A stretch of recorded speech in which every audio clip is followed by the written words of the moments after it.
Good day. Thanks for joining us on Mayor King's TV News. Now to begin the news, here are the headlines read by Timiala Emanuela. Oborevwori congratulates Christians on Easter celebration as he felicitates Chief Chris Agbobu at 70 years. Tenants in Ogwashuku community abduct 4 children in Delta State. Protest its jaws over Plateau killings. President Tinubu returns to Nigeria today. On entertainment, Serap sues NBC over ban on Abdulkarim's anti-Tinubu song. On the business news, federal government turns to bank for $23 billion lifeline. On the foreign scene, head of the Roman Catholic Church, Pope Francis, dies at 88. Plus, Indigenous suffers relegation with Leicester City after loss to Liverpool. Now the news in full.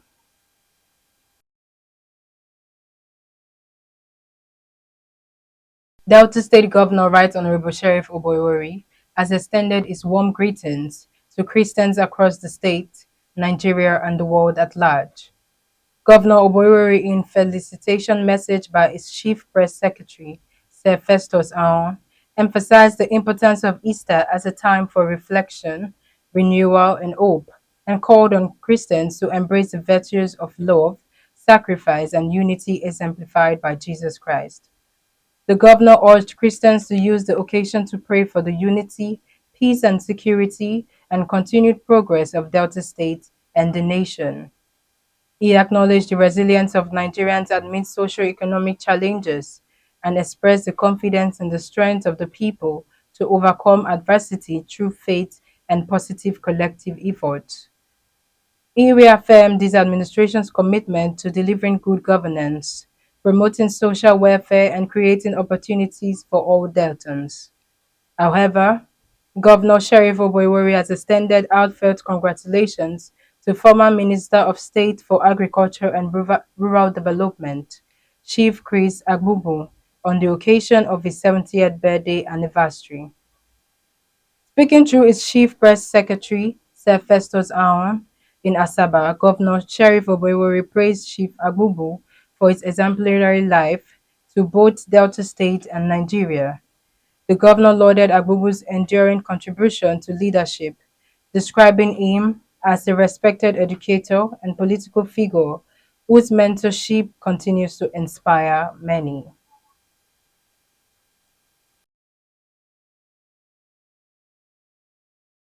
Ogwashuku community in Anosha South local government area of Delta State has been thrown into confusion following the abduction of 4 children.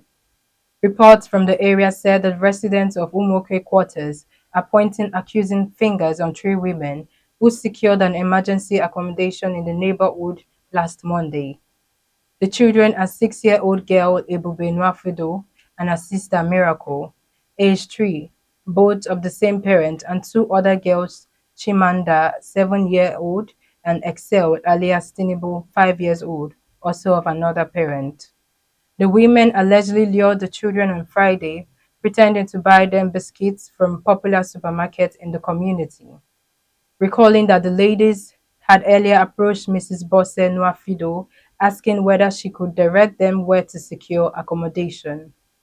Further findings revealed that when the children and other 2 could not be sighted around the compound, after some time, neighbors expressed concern, and by the time they visited the ladies' apartment, neither the occupants nor the children could be found, as the room was empty.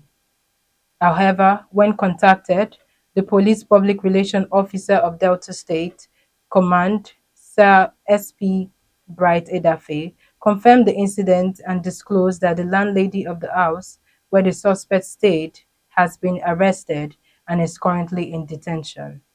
The community remains on edge as authorities continue investigations and efforts to locate the missing children and apprehend the culprits.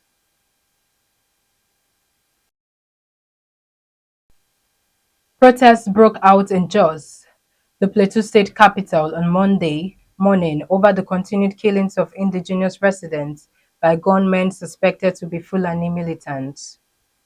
The demonstrations led by Christian leaders, including the state chairman of the Christian Association of Nigeria, Reverend Polycarp Lubo, commenced on Monday morning at the Fawvwei Junction Community Road, causing a heavy gridlock and stranding commuters. The latest protest comes amid a surge in violent attacks by gunmen in various communities, with over 100 people killed in Bokos and Bassa local government areas in the past 2 weeks. The protesters brandishing placards with different inscriptions were seen marching towards the Rayfield government house.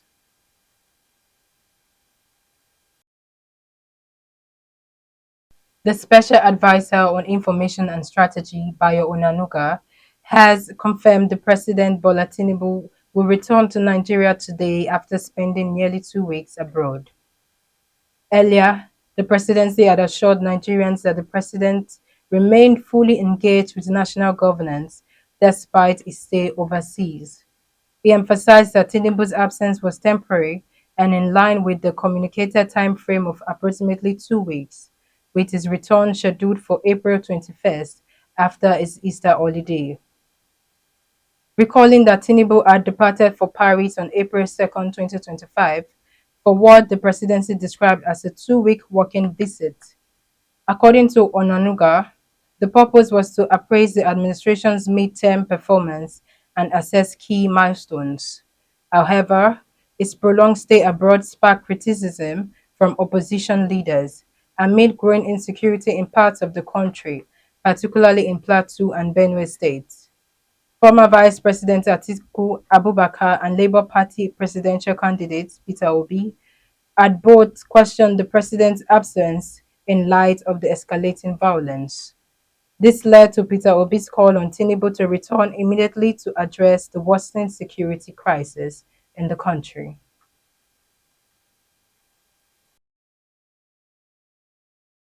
Now on entertainment news. The Socio-Economic Rights and Accountability Project has taken legal action against the National Broadcasting Commission over its controversial ban on the song Tell Your Papa by rap artist Idris Abdulkarim. The song, which criticizes the economic policies of President Bola Tinubu, was prohibited from being broadcast on radio and television, with the NBC citing its objectionable nature and violation of public decency standards.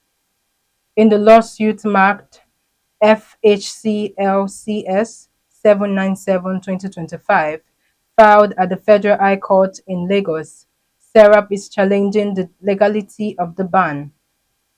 The organization is seeking an order to reverse the decision, arguing that the ban infringes upon Nigerians' rights to freedom of expression, access to information, and media freedom. Furthermore, Serap contended that the NBC's action are an attempt to censor political expression under the guise of maintaining public decency.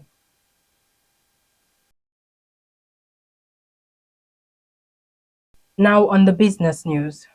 In a bid to end age-long power wars, the federal government is in talks with commercial banks and other investors to fund its ambitious universal electricity access, which requires a whopping $23.2 billion investment.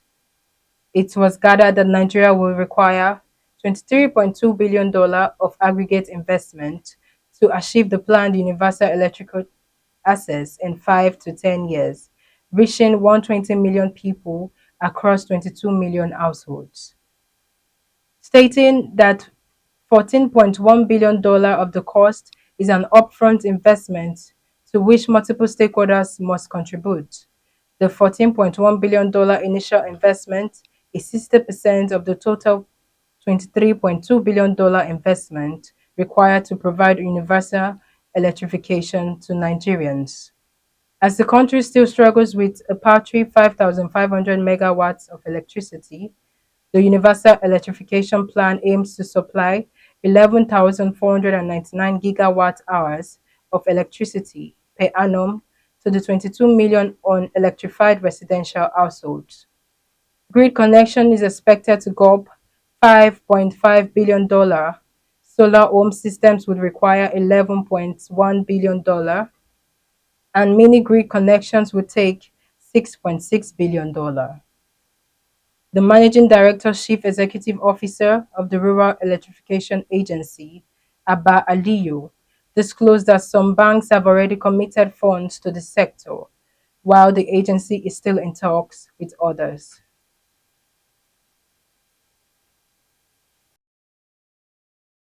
Now on the foreign scene. Pope Francis, the first Latin American leader of the Roman Catholic Church, dies at age 88. Francis was the first pope from the America or Southern Hemisphere, not since Syrian-born Gregory III died in 1741 had there been a non-European bishop of Rome. His death was announced in a statement released by the Vatican on Easter Monday. The statement said the Pope died on Easter Monday at his residence in the Vatican's Casa Santa Marta. The Pope, who hailed from Argentina, was inspired to join the Jesuits in 1958 after recovering from several illnesses.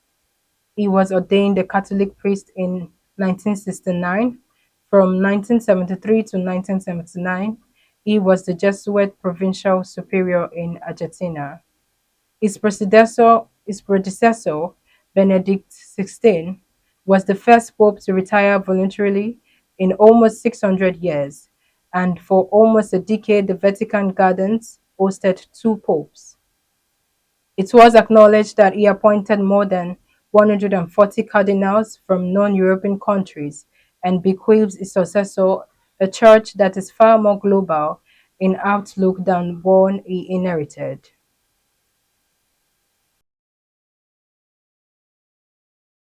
Now in the world of sport, Super Eagles midfielder Wilfred Ndidi has suffered the ignominy of being relegated from the Premier League to the EFL Championship with Leicester City after the Foxes lost to 1-0 to Liverpool on Sunday. The Nigerian international was making his 24th appearance and has bagged 4 assists for the Foxes this ongoing season. Liverpool will be crowned champions if Arsenal lose to Crystal Palace in midweek. Failing that, a win at home to Tottenham Hotspur next weekend will be sufficient for Slot's side. Liverpool have 79 points from 33 games, with Arsenal on 66 from 33. Leicester, who have lost an English record league 9 home league games in a row without scoring, have 18 points and can no longer catch 17th placed West Ham.